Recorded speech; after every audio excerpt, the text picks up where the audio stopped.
Welcome to the deep dive. Our mission today is a really deep exploration into this intense stack of sources. It's a single, complex narrative, really. Plunges right into the dark side of relationships, identity, and the huge cost of trying to engineer a perfect life. Yeah, we're basically dissecting the tangled lives of these two women, Nellie and Vanessa, and this charismatic, very wealthy guy, Richard, who connects them. And we're looking at how these timelines, which seem so different at first, actually collide violently. Exactly. The goal isn't just plotting points. It's more about understanding the psychological architecture of control, all those layers of facade. And figuring out how one woman basically had to destroy her own identity just to get free. So for you listening, the real puzzle here is understanding how anyone could mistake this kind of calculated perfection for actual love. Right. The money, the charm, the success, it looks effortless. But it's all designed. It's a surface. And we need to look underneath, really find the weapon hidden there. Okay, so let's start with Nellie. She's presented as, relatable, a preschool teacher, kind of the accessible contrast to Richard's world. Yeah, he's the high-flying hedge fund manager. Yeah. And he doesn't just date her. He love bombs her, right? These huge theatrical gestures. Totally. And the main thing, this massive suburban house he buys them as a wedding present. And the reveal. Yeah. He blindfolds her. It's meant to be this big romantic surprise, but... But it immediately hits her wrong. Yeah. Triggers this deep claustrophobia she has. So the perfect gift, the perfect home, instantly feels like a trap. That's quite the irony. It really is. And it's more than just a symbol. It's like his mission statement. That vintage perfection is the template he's trying to force onto reality. With the wedding cake topper. Exactly. Those vintage china figures, a blonde bride and her handsome groom frozen in a perfect moment. He even says it belonged to his parents. Giving it this fake perfect history. Right. Which just isn't true. It's all part of the construction. That surface is so convincing, though, which makes Nellie's friend Sam asking. Ever think he's too good to be true? Yeah, that little question. It's the first real crack, isn't it? The doubt she's maybe pushing down. And those outside doubts are definitely mirrored inside Nellie. Her anxiety is ramping up. The insomnia, that claustrophobia getting worse. The blindfold thing, panic attacks in crowds, tunnels. It's her body reacting to this psychological prison he's building. And Richard tries to control things, but always frames it like he's caring for her, protecting her. Oh, absolutely. Stops her drinking, says she gets headaches, pushes her to quit her waitressing job. Right, at Gibson's. Insulting the customers, saying she shouldn't be fetching drinks for jackasses. Yeah, and steers her toward painting classes instead. It's all about redirection. Getting rid of her independence, her money, her social life outside him. Exactly.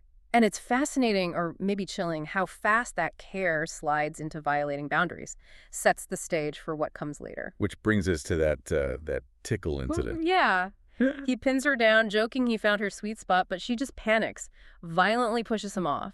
The sources say she felt trapped, couldn't breathe. It's like physical self-defense against a psychological threat. Her body gets it way before her mind does. That lizard brain knows it's caged, even if the cage looks really, really nice. Perfectly put. Silk-lined cage, but still a cage. Okay, so all that pressure cooker environment leads us straight to the big central twist, the identity reveal. Yeah, this is where it all clicks. The woman we meet later, Vanessa, who's struggling, drinking, seeking revenge, working at Saks. She is Nellie. They're the same person. Vanessa is the ex-wife looking back, processing her life as Nellie. And the cost of that perfect facade. You see it laid bare in Vanessa's life after the divorce. Totally.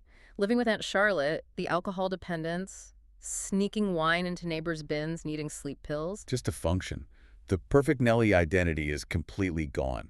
Shattered, leaving chaos. And seeing her old friends, like Hillary, while she's working retail, it just highlights that fall, from Richard's perfect suburban world. She's basically been exiled. Which takes us back to Richard's methods during the marriage. Isolation and gaslighting. Major tools. That house, way out from the city. Yeah. It wasn't about quiet, was it? No way. It was about cutting her off. From Sam, Josie, Marnie, her whole support system. And this is where it gets... The dog, Duke. Oh, Duke. Yeah. He brings Duke home supposedly to comfort her. Unconditional love, right? But then, when Nellie starts questioning things, asking too many questions. Oh, Duke vanishes. And removing the dog. Yeah. That's strategic. Really cold. It's about dismantling her emotional support, making her even more dependent on him. And his explanation is pure gaslighting. Suggests an animal triggered a sensor? Or worse, blames Vanessa's emotional state, makes her doubt herself. Never admitting he just left the gate open. Intentionally. And the control doesn't stop when the marriage ends. Oh no, he keeps pulling the strings, using money, emotional leverage, sends her that blank check. A symbol of her dependency. And those other items. Right, the wedding album, the only physical proof of their marriage, and that diamond choker. The one he gave her after a huge fight. Yeah, these aren't gifts, they're artifacts of control. The message is clear. I still control your past, your memories, your money. And we have to remember, it went beyond psychological games. There was physical abuse. Yes, the sources are clear. Twisting her wrist, leaving marks she had to hide. And slapping her. When he found out she was secretly getting counseling. He needed total control. Mind and body. Complete domination. So the control is so deep, Vanessa realizes she can't just pack a bag and leave. Exactly. She figures out Richard will only let go if he thinks she's the problem. If she's fundamentally defective in his eyes. If the breakup becomes his idea. Right. So she basically has to orchestrate her own downfall. Become the unstable disaster everyone gossips about later. That's a heavy realization. Yeah. And she even helps him find her replacement. Yeah, it's astonishing. His assistant, Emma, she kind of nudges him towards Emma, who becomes the actual fiancée later. Manages his future so she can escape her own past with him. Wow. And if we want to understand why Richard needs this level of perfection, this control, we have to look at his past. Which we finally learn about from his sister, Maureen. Turns out his parents didn't die in some simple car accident. No. No. His father, who was abusive, lost control of the car while fighting with his mother. It was violent. And Richard, just 15, found them. Oh my God, that explains so much. Right. That scar above his eye, he always said it was a bike accident. It was from the crash. Yeah. He spent decades burying that violence, that chaos from his childhood. The perfect facade is basically a massive coping mechanism. Against the chaos he grew up in. So he tries to control everything around him. His wife's drinking, her job, her friends, the house. It's a desperate attempt to impose order because his own life started with this uncontrollable, explosive violence. And that need for control plays out so cruelly with the infertility issue. Yes. Dr. Hoffman suggests a second sperm test for Richard. Just standard procedure. But Richard cancels it. Doesn't tell Nellie. Nope. Instead, he tells her his sperm are like Michael Phelps' boys. Puts all the blame on her body. Classic victim blaming, central to how he operates. And what's also really disturbing is Maureen's part in all this. His sister. She helped maintain the lies. Actively. Claimed fake golf trips were real, lied about photographers for the wedding. She enabled the whole thing. Justifying it maybe because she knew about his trauma. That seems to be the implication, shielding him from consequences, which is its own form of complicity, really. Okay, so Vanessa knows she needs more than just her story, more than memories. She needs cold, hard proof. Right. Something Richard can't just charm his way out of. She needs evidence. Boring, bureaucratic evidence. So she digs through her old notebooks, his files. And the smoking gun is an Amex statement. Remember him bragging about that fancy Ravino wine? Supposedly ordered it. Well, the statement shows a huge refund.